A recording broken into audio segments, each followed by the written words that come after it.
Hey, Dialed fans, we're here in Valdesola, and we've got Connor with his new Commensal, and we decided we're going to expand on episode 15's basic suspension setups.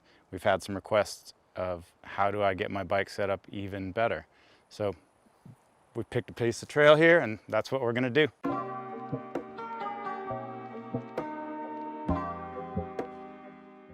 So we're here on our secret test track, and what you really want to look for first is something easily repeatable and not busy.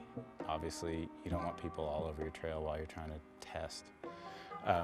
Second, it should be short, 1 to 2 minutes maybe, and easy to get to the top, so you're not tiring yourself out or even driving your car or however you're going to repeat runs.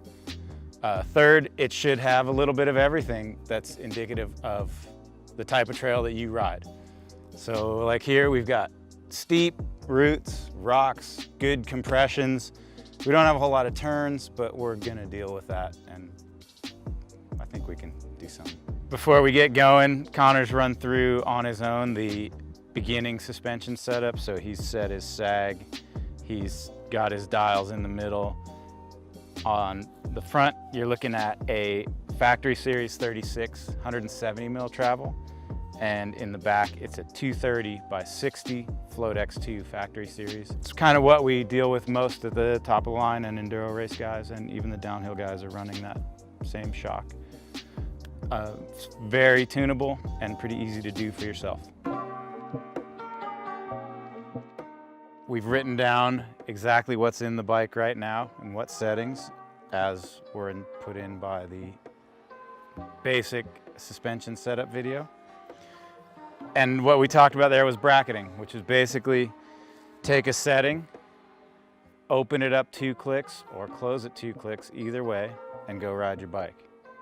That's all you have to do. So right now we're going to take low speed compression, open it 2 clicks. It's a fair amount of change. If you think you're not going to feel that, try 3. It doesn't really matter. It's just an exercise at this point. Probably before you drop in rather than before you shuttle up or at the bottom. Push your O-rings down on the fork and the shock so you get an accurate gauge of how much travel you're using for each run. One thing to remember when you're doing suspension testing, it's not critical that you learn the trail or that you go for maximum time or that you pick the best lines.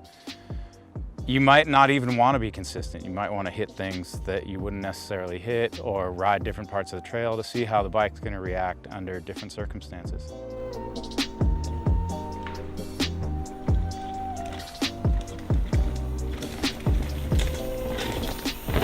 So that was the first run, first change, and the only thing you have to ask is better or worse? Better, much better. Says better. So you can continue in that way. You can open it another 2 clicks. Do another run. So how was that one? Not quite as good. Easy. Then go right back to where we were, where you liked it.